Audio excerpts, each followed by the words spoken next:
Hey guys, how's it going? Andrew here from AJ Gaming. Today I want to talk about Dragon Ball GT versus Dragon Ball Super. Now, if you really want to know what I think, you might hate me after I say this. But anyways, let's just get started. Feel free to let me know what you guys think in the comment section below. I'm really interested to see what you guys think about GT versus Super. What's better? Who's stronger? You know, better story, better animation, whatever.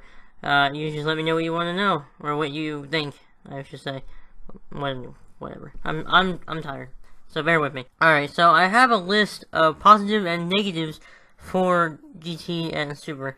The first thing I want to point out is GT had better animation. It had more solid animation. It wasn't bad as Super's was in the beginning.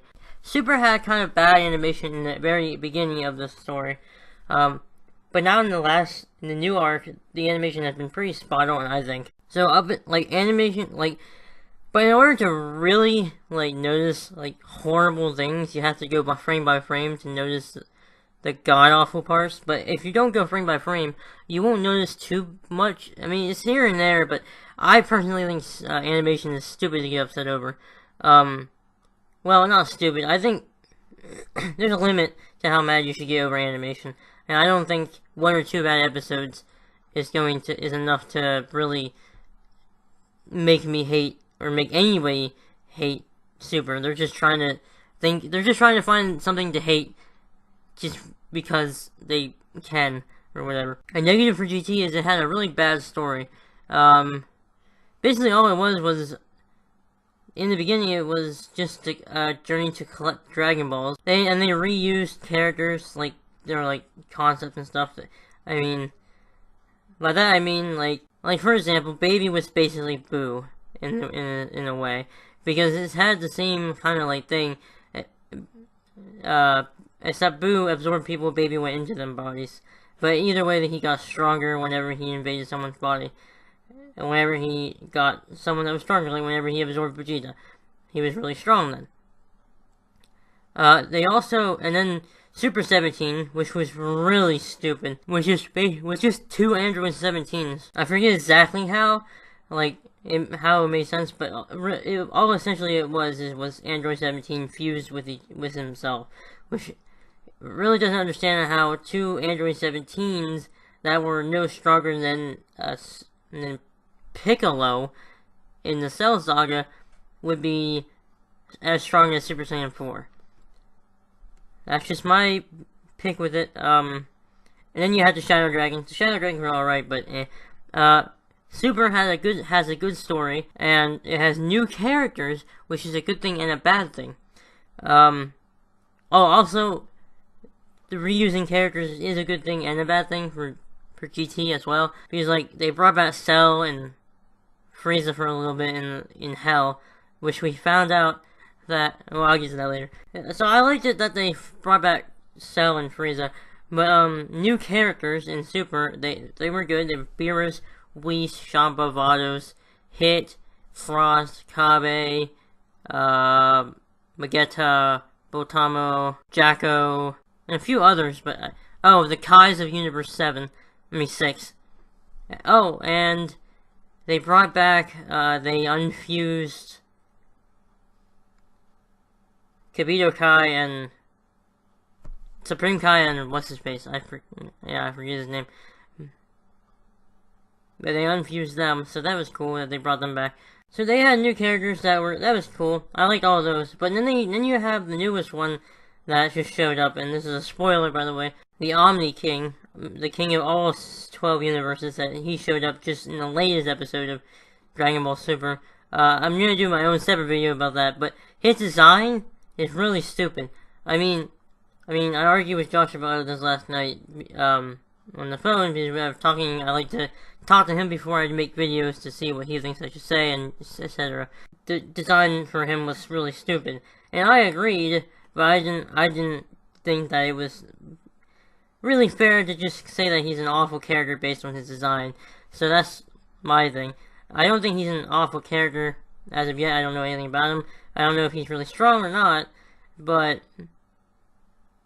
we'll find out, I'm sure, in the next week. Now, bad thing I think that they did in Super really well that they didn't do very well in Dragon Ball GT was they did callbacks to old techniques such as Final Flash, Gallic Gun, Kaioken, Piccolo Special Beam Cannon, where they tried to do that anyways. But in GT they didn't really do that well in doing callbacks. I mean, they did alright. Like, there were a few things that they did that was good. I don't know of any off the top of my head. I don't remember very well. One of the last things I want to talk about is the design for Super Saiyan 4. The design for Super Saiyan 4, in my opinion, is pretty bad. I don't like the design for Super Saiyan 4. I think it could be so much better. It's way overdone. It doesn't seem like it's a Super Saiyan transformation. It reminds me of their base form, just with more hair and buffed up a little bit. There's nothing that really makes it stand out other than the fur on its chest, and that's about it. There's nothing, like, it just looks like Mystic Gohan. Like, it looks like they got their potentials unleashed, and they just got slightly longer hair and a lot more powerful. But because the design is, I don't like the design. I think it's stupid. It doesn't look like a Super Saiyan transformation. Now, Super Saiyan 4 Gogeta, on the other hand, I like that, because of the red hair and stuff. Red is one of my favorite colors, that's why I like that. And he was just crazy powerful. On the other hand, Super Saiyan God transformation seems more, like a transformation, like a Super Saiyan transformation, because they're gods. I don't really know how else to put it. They're gods, they're really powerful. That's something that they've always been. Really powerful. So having a Saiyan God actually makes a lot of sense for me, anyways. And personally, that's Super Saiyan Blue is my favorite color. But then whenever they did the Super Saiyan Blue Kaioken times 10 in episode 39, that just made me like, wow. Now, one thing I want to point out is that GT is not canon. Now, I do not care. I don't like it.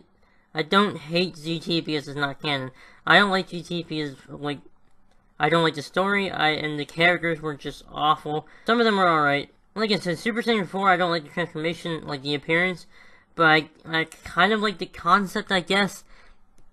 Well, actually, no, I don't. Because the concept of SS4 is just basically going Super Saiyan while in Great Ape form, which is kind of stupid.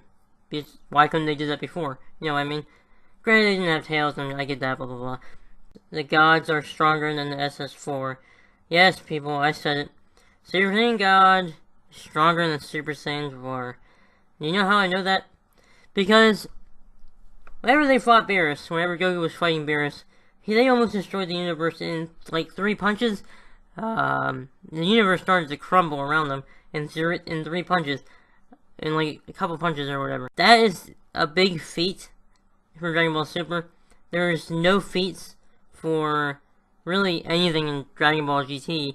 Yeah, Super Saiyan 4 Gogeta was really strong, but at the same time, they couldn't kill Omega Shenron in the time limit. And that's just stupid, because they toyed around. All that was an excuse for them to call back the Super Spirit Bomb, which was the Universal Spirit Bomb, which, in my opinion, it wasn't very good at all. I mean, it was stupid. Like, oh yeah, Super Saiyan 4 Gogeta can't kill Omega Shenron, but a Spirit Bomb can. Right. Okay, and the very last thing I want to say in this video is that people who try to debate whether GT is canon or not, GT is not canon. At all. It never will be, and never is. Because Akira Toriyama did not write the story. It's not his story. It's Toei's story, or whoever wrote the story. They did not, Akira Toriyama did not have anything to do with it other than the design for Super Saiyan 4. Allegedly. Now, it's not canon, and if you don't believe me just based on that, then I have some things in that are different in Super that makes GT, that are completely erased out GT. In GT, we saw that Frieza and Cell were training in Hell for years to get their revenge on Goku. And in Super, we find out that Hell, and in Resurrection F, we find out that Hell is not, that Hell that was in the anime is not canon at all. It was not designed by Akira Toriyama. because they don't keep their bodies. They said that a couple times. So the anime, in the anime that you saw, the hell, that was strictly filler material, always. Because they don't keep their bodies, and we find out that Frieza's hell is his own personal hell, where he was surrounded by fairies and cute things, and he hates fairies and cute things and shit like that. So, right there we know that it's not, that's one thing that completely writes out the possibility of Dragon Ball GT being canon. Because I don't really know how to say it, it's just that simple. Another thing is that the God transformation completely overwrites Super Saiyan 4. Because if they had Super Saiyan God, then why would they be using Super Saiyan 4 after they had unlocked the God power? Doesn't make any sense. And where's Beerus and Whis? There are many things that contradict the GT fanboys saying that GT is canon. One of them is that it's not even created by Akira Toriyama. But the other thing is the hell thing that I just said. And there are many other arguments I can make, but I don't want to waste your time. Because that's about it for this video, I have to say. Now, if you like what you saw, please leave a like, comment below, or leave a like, comment, let me know what you guys think of this video. Don't kill me too fast. Personally, I like Super a lot better than I like GT. GT is okay, but at the same time, I found it to be very boring. Kind of stupid, too. Like, just a bunch of different reasons why that is.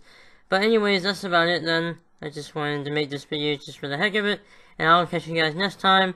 In the next video, I probably will be talking about the Omni King. So until then, I'll see you next time, and have a great day.